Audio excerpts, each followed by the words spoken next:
NDA में कुछ भी पूरी तरह से ठीक नहीं चल रहा है।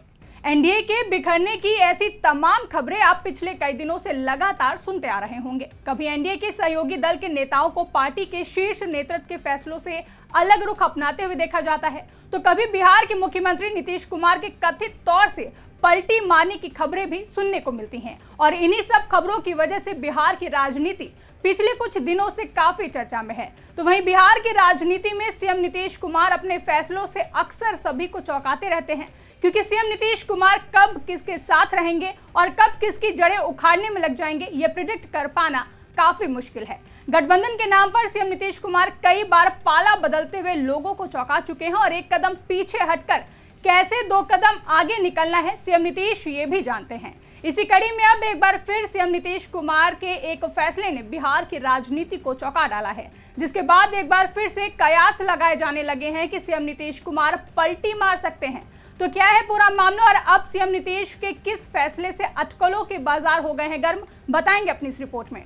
नमस्कार, मैं आकांक्षा और आप देख रहे हैं इंडिया पब्लिक खबर। हम 2 बार उन लोगों के साथ चले गए, गलती थी, अब कभी उनके साथ नहीं जाएंगे।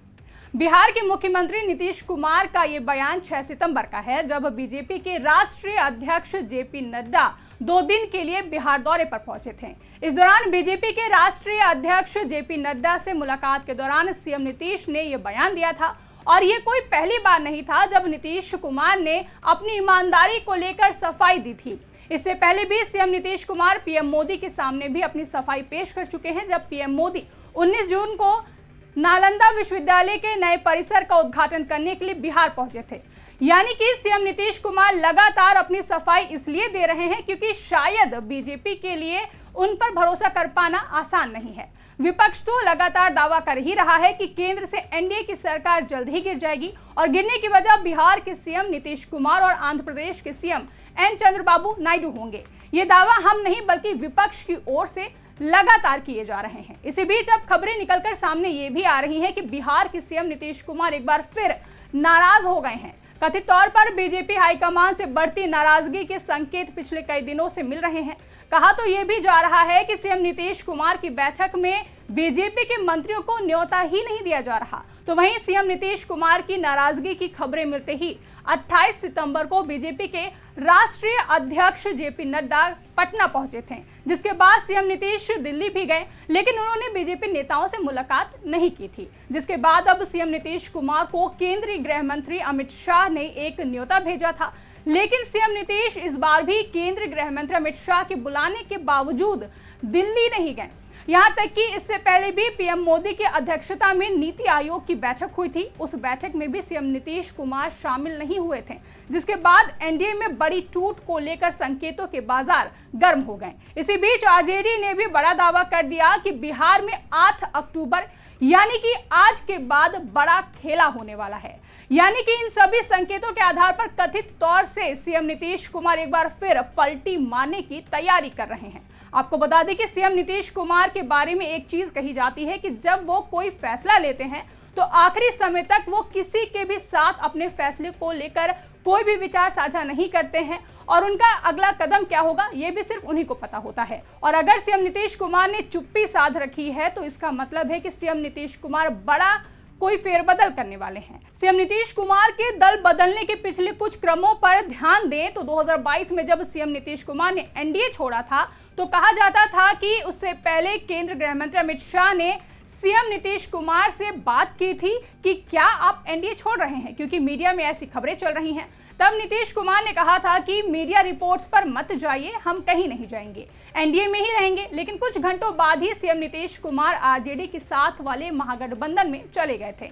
यानी कि सीएम नीतीश जो भी फैसला लेते हैं वो उस फैसले को किसी के साथ शेयर नहीं करते हैं। तो वहीं जब सीएम नीतीश कुमार 28 जनवरी को एनडीए में फिर से शामिल हो गए थे, तब उन्होंने आरजेडी के साथ छोड़ने के साथ ही मुख्यमंत्री पद से इस्तीफा भी दे दिया था। उस वक्त भी लोकसभा चुनाव से ठीक पहले इंडिया गठबंधन को झटका दे दिया था। यानी कि सीएम नीतीश कुमार कब क्या करेंगे ये किसी को नहीं पता होता है। और अब एक बार फिर से सीएम नीतीश कुमार के बदले तेवर को देखकर बीजेपी की टेंशन बढ़ गई है, क्योंकि कहीं ना कहीं बीजेपी इस डर में आ गई है कि कहीं सीएम नीतीश 2022 वाला पॉलिटिकल पैटर्न फिर से ना दोहरा दें।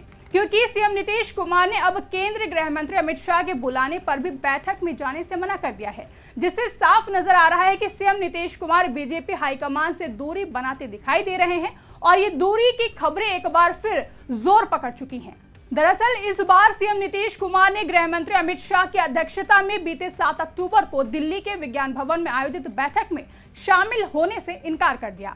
माना जा रहा है कि सीएम नीतीश कुमार का अमित शाह की बैठक से दूर रहने की वजह इस बैठक का विषय है और ये विषय है वामपंथी उग्रवाद प्रभावित राज्यों की स्थिति को लेकर। और रणनीति ये है कि केंद्र सरकार वामपंथी उग्रवाद को पूरी तरह से समाप्त करना चाह रही है, तो वहीं सीएम नीतीश का वाम प्रेम जग जाहिर है। 2014 के लोकसभा चुनाव में जब जदयू एकला कमर कस चुकी थी, तब वो वाम दल के साथ लोकसभा के चुनावी दंगल में उतरे थे और यही वजह है कि सीएम नीतीश कुमार इस बैठक में शामिल नहीं हुए थे, बल्कि बड़ी समझदारी के साथ भाजपा नेता और बिहार के उप मुख्यमंत्री सम्राट चौधरी को बैठक में भेज दिया ताकि जेडीयू और वाम दलों के बीच का ये रिश्ता बना रहे।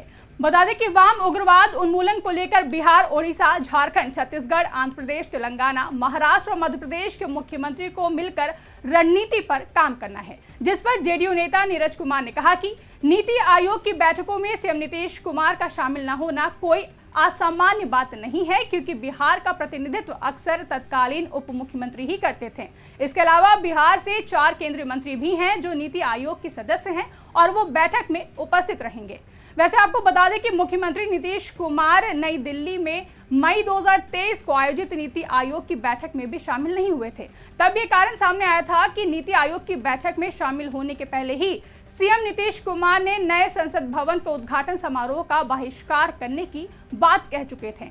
तब विरोध स्वरूप पश्चिम बंगाल की सीएम ममता बनर्जी की तर्ज पर सीएम नीतीश कुमार ने भी नीति आयोग की बैठक से किनारा कर लिया था। इसके अलावा अगस्त 2022 में भी आयोजित नीति आयोग की बैठक में सीएम नीतीश कुमार शामिल नहीं हुए थे, लेकिन तब कहा गया था कि इस बार नीति आयोग की बैठक में मुख्यमंत्री नीतीश कुमार कोरोना से उबरे हैं और फिलहाल अपनी कमजोरी से वो जूझ रहे हैं। वो चाहते थे कि नीति आयोग की बैठक में उनका प्रतिनिधित्व उप मुख्यमंत्री करें, क्योंकि उस वक्त खराब स्वास्थ्य की वजह से सीएम नीतीश जनता दरबार भी नहीं लगा रहे थे। तो वहीं इससे पहले मुख्यमंत्री नीतीश कुमार तत्कालीन राष्ट्रपति रामनाथ कोविंद के लिए पीएम मोदी की ओर से आयोजित रात्रि भोज और राष्ट्रपति द्रौपदी मुर्मू के शपथ ग्रहण समारोह में भी शामिल नहीं हुए थे।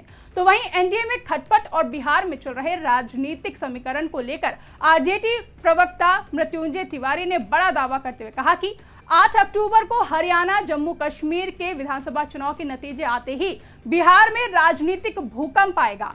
बिहार मध्यावधि चुनाव की ओर जाएगा। जेडीयू अक्टूबर का इंतजार कर रही है। जेडीयू बीजेपी से पल्ला झाड़ लेगी। बीजेपी मुख्यमंत्री नीतीश कुमार पर सीएम की कुर्सी छोड़ने का दबाव बना रही है। दोनों राज्यों के नतीजे आते ही बीजेपी की उल्टी गिनती शुरू हो जाएगी। जेडीयू बीजेपी में हर मुद्दे पर खटपट है, यानी कि एक तरफ जहां कथित तौर से एनडीए में टूट के बड़े संकेत मिल रहे हैं, नीतीश कुमार को लेकर के एनडीए के प्रति नाराजगी के दावे किए जा रहे हैं, तो वहीं विपक्ष के ऐसे दावों से इन संकेतों को और हवा मिल रही है। बता दें कि बिहार के मुख्यमंत्री नीतीश कुमार के द्वारा दूरियां और नजदीकियां बस एक कदम चलने की तरह है। सीएम नीतीश कब क्या फैसला लेंगे और कब किसके साथ होंगे, ये तय करने वाले खुद सीएम नीतीश कुमार होते हैं। ऐसे में अपने यूटर्न से सभी को हैरान करने वाले जेडीयू प्रमुख और सीएम नीतीश कुमार की बीजेपी से बढ़ती दूरी की खबरें बीजेपी के लिए बड़ी टेंशन साबित होते दिखाई दे रही हैं। फिलहाल अब देखना अहम होगा कि सीएम नीतीश कुमार की ये नाराजगी बिहार की राजनीति को किस दिशा में ले जाएगी और सीएम नीतीश कुमार की इस नाराजगी से एनडीए सरकार पर क्या प्रभाव पड़ेगा, ये तो आने वाले वक्त में ही पता चलेगा। अभी के लिए इस रिपोर्ट में बस इतना ही। इस रिपोर्ट को लेकर आपकी क्या राय है, कमेंट करके हमें जरूर बताएं। साथ ही अगर अभी तक हमारे YouTube चैनल को सब्सक्राइब नहीं किया है तो चैनल को सब्सक्राइब करना ना भूलें।